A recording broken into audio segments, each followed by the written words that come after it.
Bismillahirrahmanirrahim. Alhamdulillahirabbil alamin. Wa bihi nasta'inu ala umuri dunya waddin. Wassalatu wassalamu ala sayyidil anbiya'i wal mursalin wa ala alihi washabihi ajmain. Amma ba'du. Yang terhormat kepada Bapak Eko Siswanto MKom selaku guru agama di Universitas Tekomenari, teman-teman semua yang menyaksikan video ini, saya ucapkan terima kasih. Pertama-tama, marilah kita bersyukur atas kehadiran Allah Subhanahu wa Ta'ala yang telah melimpahkan nikmat pada kita semua, sehingga saat ini kita masih diberi keberkahan dan kesehatan, tidak kurang suatu apapun. Sholawat serta salam kita aturkan pada junjungan kita Nabi besar Muhammad SAW, Nabi yang membawa umatnya dari zaman jahiliyah atau zaman kegelapan menuju zaman Islamiyah yang terang benderang seperti sekarang ini, atau kita sebut era milenial. Seperti yang sudah kita ketahui, bahwa pemuda Islam mempunyai peranan yang sangat penting untuk mewujudkan agama Islam. Kegiatan yang sangat strategis untuk membangkitkan dirinya dari apa yang diinginkan padanya agar menjadi penjaga agama terhadap apa yang hampir mengenai diri. Dari masa ke masa, sosok pemuda memiliki ambisi serta peranan yang sangat penting terkait dengan masalah peradaban universal. Seperti yang telah disebutkan di atas, termasuk dalam membangun umat. The best agent of change merupakan fase yang paling tepat menggambarkan sifat terjang pemuda dalam perspektif sejarah Islam maupun dunia. Dalam kacamata sejarah tradisional Islam, pemuda merupakan tonggak kebangkitan umat serta sumber kekuatan membela derajat akidah dan ideologi. Islam tidak bisa dilepaskan dari pemuda, karena Islam itu sendiri tumbuh dan besar karena banyaknya pemuda berkualitas di dalamnya sebagai kader-kader. Bertahun-tahun Islam dibuat bangga dengan kehadiran pemuda berkualitas sebagai kader-kadernya. Namun, dewasa ini pemuda-pemuda Islam tampak kehilangan arah mengenai stagnasi kreatif, keluar dari rotasi fitrahnya, dan kehilangan figur teladan dalam kehidupan. Saat ini, banyak di antara pemuda kaum muslimin terjerat virus globalisasi yang akhirnya menghilangkan sosok-sosok pemuda luar biasa sepanjang sejarah Islam. Bahkan, yang disebarluaskan adalah artis-artis yang merupakan produk kefanaan dunia. Kehilangan sosok teladan berakibat pada meniru tingkah laku dunia, meniru tingkah laku barat yang tidak baik dan bertabiat buruk. Mulai dari hedonisme, hura-hura, foya-foya, pacaran, dan lain-lain. Hal tersebut sangat menyedihkan mengingat cuplikan sejarah pemuda yang begitu impresif dan membantah sejarah peradaban Islam dan dunia. Jika dahulu Islam pernah mencapai kejayaan pada masa kejayaannya atau disebut the golden of age Islam, maka saat ini adalah waktu yang sangat tepat untuk mengupayakan kembali menghadirkan Islam yang jaya dan Indonesia yang sejahtera. Sekali mutiara, tetaplah mutiara. Yang perlu kita lakukan sebagai seorang pemuda muslim adalah mengangkat mutiara yang telah lama berada dalam kubangan lumpur tersebut. Untuk membangun umat dan mengupayakan kembali kejayaan Islam, pemuda muslim yang akan mengambil peranan tersebut. Peran aktif pemuda sebagai kekuatan moral diwujudkan dengan menumbuhkan kembangan aspek etik dan moralitas dalam bertindak pada setiap dimensi kehidupan kemudaan. Memperkuat iman dan takwa serta ketahanan mental, spiritual, dan meningkatkan kesadaran hukum. Perlu kita ketahui, sebagai pemuda kita harus mengetahui 3 cara ini agar bisa memajukan ajaran agama Islam di era milenial ini, yaitu dengan cara 1. Membangun ilmu yang mapan. Dengan ilmu, adab seorang muslim juga bisa terjaga. Ia makin mengenal siapa dirinya dan mengetahui hak dan kewajibannya, mulai dari peran sebagai seorang hamba di hadapan Tuhan Pencipta di muka bumi. dan menjadi khilafah yang bertugas mengurus kemaslahatan di muka bumi ini juga. Disebutkan fungsi ilmu selain membenarkan amalan dan menguatkan iman, ilmu juga bisa menaikkan derajat orang tersebut di hadapan Allah Subhanahu wa taala. Nomor 2, membangun iman yang mendalam. Godaan syahwat dengan kepuasan saat dunia hanya bisa terlewati dengan bekal iman di dada. Sebagaimana jalan terjal menuju surga juga hanya bisa didapi dengan stok iman yang cukup.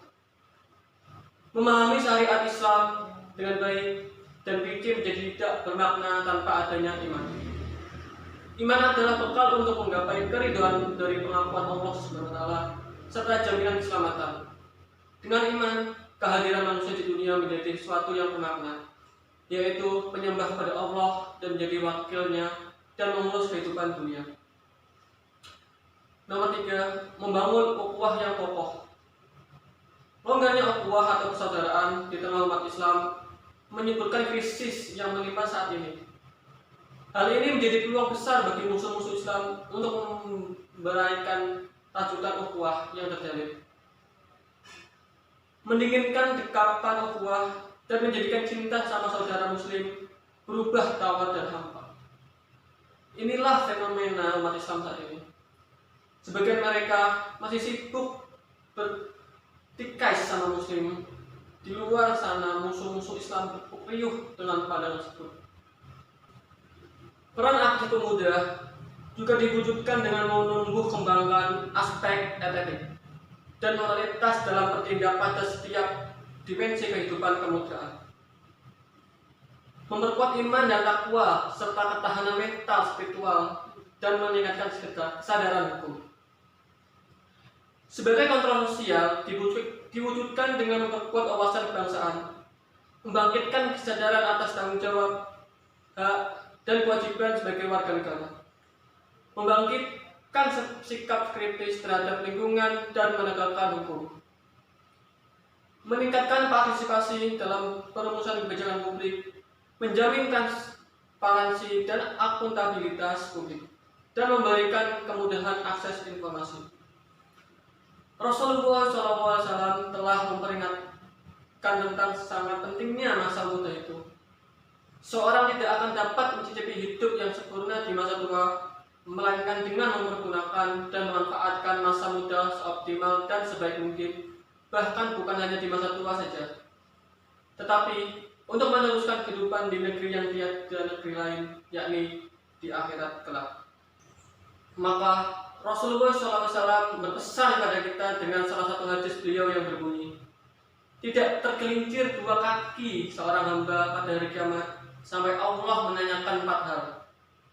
Umurnya untuk apa selama hidupnya dihabiskan, masa mudanya, bagaimana dia menggunakannya, hartanya, dari mana dia mendapatkan dan untuk apa saja dihabiskan, dan ilmunya, apakah diamalkan atau tidak. Hadis riwayat Tirmizi. Rasulullah juga mewanti kita sebagai umatnya. Beliau bersabda, manfaatkan 5 perkara sebelum 5 perkara. Waktu mudamu sebelum datang waktu tuamu. Hadis riwayat Al-Hakim. Dalam lintasan sejarah Islam, banyak pemuda yang dijadikan sebagai teladan yang baik dan referensi kehidupan.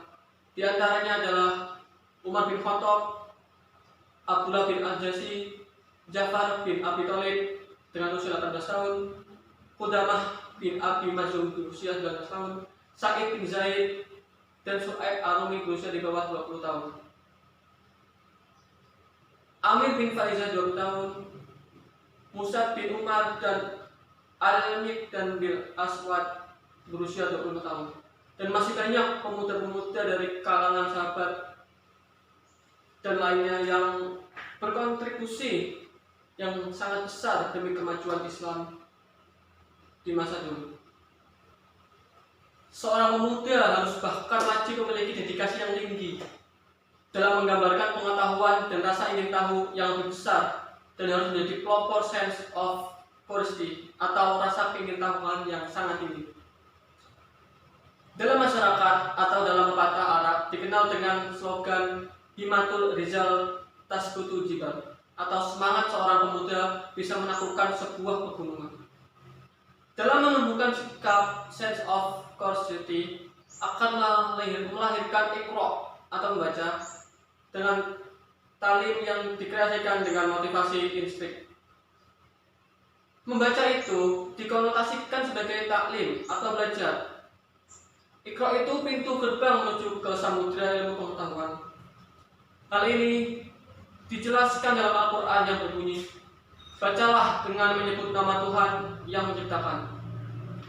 Dia telah menciptakan kemanusiaan dari segumpal darah. Bacalah, dan Tuhanmu lah yang Maha Pemurah, yang mengajar manusia dengan perantaraan kalam. Dia mengajar kepada manusia apa yang tidak diketahuinya. Quran Surat Al-Alaq ayat 1-5. Syekh Al-Maraghi menjelaskan dalam tafsirnya bahwa Allah memerintahkan kepada manusia supaya dapat membaca tersebut. Harus diulang-ulang indikasinya dengan tanpa mengulang-ulang dan membiasakan dalam membaca tidak akan memberi kesan dan meresapnya ilmu dalam jiwa. Berulang-ulang perintah Allah Subhanahu wa Ta'ala dalam mengartikan sama dengan berulang-ulang membaca. Dengan demikian, membaca itu merupakan salah satu bakat dari Rasulullah SAW. Dijelaskan dalam tafsir lainnya seperti Al-Azhar bahwa Nabi bukan orang yang pandai. Beliau adalah ummi yang boleh dikatakan buta huruf. Namun Jibril mendesaknya untuk membaca sampai 3 kali meskipun Rasulullah tidak menulis. Pada akhirnya walaupun didesak 3 kali, Rasulullah juga dapat menghafal di luar kepala. Dalam Al-Quran sendiri telah digambarkan sosok pemuda sense of curiosity tersebut. Sebagaimana firman Allah Subhanahu wa Ta'ala yang berbunyi, dan bersama dengan dia masuk pula ke dalam penjara 2 orang pemuda. Berkatalah salah seorang di antara keduanya, sesungguhnya aku bermimpi bahwa aku memeras anggur. Dan yang lain berkata, sesungguhnya aku bermimpi bahwa aku membawa roti di atas kepalaku. Sebagian dimakan burung, berikanlah pada kami takdirnya. Sesungguhnya kami memandang kamu termasuk orang-orang yang pandai atau menafsirkan mimpi. Quran Surat Yunus surat ke-12 ayat ke-36. Interpretasi dalam ayat ini menunjukkan tentang jati diri seorang muda yang memiliki sense of curiosity. Makanya dengan memiliki sifat tersebut, seorang pemuda itu cenderung untuk banyak mencoba dan mempraktekkan hal-hal yang berinovasi baru, tentu saja yang bernilai positif. Realitas saat ini menjawab hal demikian. Dikala dalam komunitas masyarakat sedang tren dengan sebuah hal baru, misalnya model pakaian, bergaya, bertingkah laku, dan lainnya, maka pemuda pun mengikuti, mempraktekannya, dan memakai pakaian itu. Biarpun demikian, yang perlu diperhatikan secara bersama, sense of curiosity, penulis maksudkan di sini adalah rasa keingintahuan yang positif dan inovatif, bukan sebaliknya. Sehingga demikian, sang pemuda akan menimbulkan hasrat untuk mencari, menguasai, dan mentransferkan manfaatnya pada masyarakat lainnya serta lingkungan sekitar kita. Pemuda yang hidup di era globalisasi seperti saat ini harus mampu menjadikan diri pribadi yang optimis, istiqomah terhadap perkataan dan perbuatan, teguh dalam pendirian, juga jangan cepat menyerah dalam berjihad. Bukan sosok Al-Fatah yang sejati manakala masih tergiur dengan indahnya fata morgana dunia dan masih lemah jiwa dan kemenangan dalam menghadapi musuh paling utama, yakni hawa nafsu. Terlebih hidup di akhir zaman ini yang penuh dengan berbagai fitnah dan kecanggihan teknologi menjadi ujian terberat plus berbagai coraknya yang harus dijalani oleh pemuda. Saat ini, beraneka ragam sarana komunikasi canggih membuat para generasi muda semakin leluasa dan bebas dalam mengakses berbagai informasi dan data serta lainnya di komputer. Seperti handphone, internet, dan lain sebagainya. Beranjak dari media tersebut, berbagai corak budaya dan hiburan di berbagai belahan dunia dapat mereka nikmati. Di sini tanpa adanya filter dan keimanan yang kuat, pada akhirnya akan mempengaruhi karakter dan pola pikir mereka secara keseluruhan, serta akan diaktualisasikan dalam kehidupan mereka dalam masyarakat. Pemandangan seperti ini harus ada respon dan tidak lanjutnya, serta tidak dapat dibiarkan begitu saja. Kalangan masyarakat, terutama para tokoh, orang tua, dan pihak lainnya, harus bisa memahami problematika yang dialami oleh pemuda. Mereka di usia tersebut merupakan masa pencarian jati diri. Di sini harus ada metode pendekatan interpersonal dan interpersonal yang tepat dan bersahabat. Mereka perlu arahan dan bimbingan yang bersifat konstruktif atau familiar, atau membangun secara kekeluargaan, dan tidak dengan sistem otoritatif, tanpa dogmatif atau memaksa dan kaku. Metode dalam konsep serta manajemen dakwah yang baik dan diharapkan mampu menjawab tantangan serta problematika ini yang akan dilakoni oleh masyarakat. Pelaku dakwah untuk meraih titel khairul ummah atau the best people, seperti yang digambarkan dalam Al-Quran yang berbunyi, kamu adalah umat yang terbaik yang dilahirkan untuk manusia, menyuruh pada yang ma'ruf atau kebaikan dan mencegah dari yang munkar. Quran surat Al-Imran ayat 110.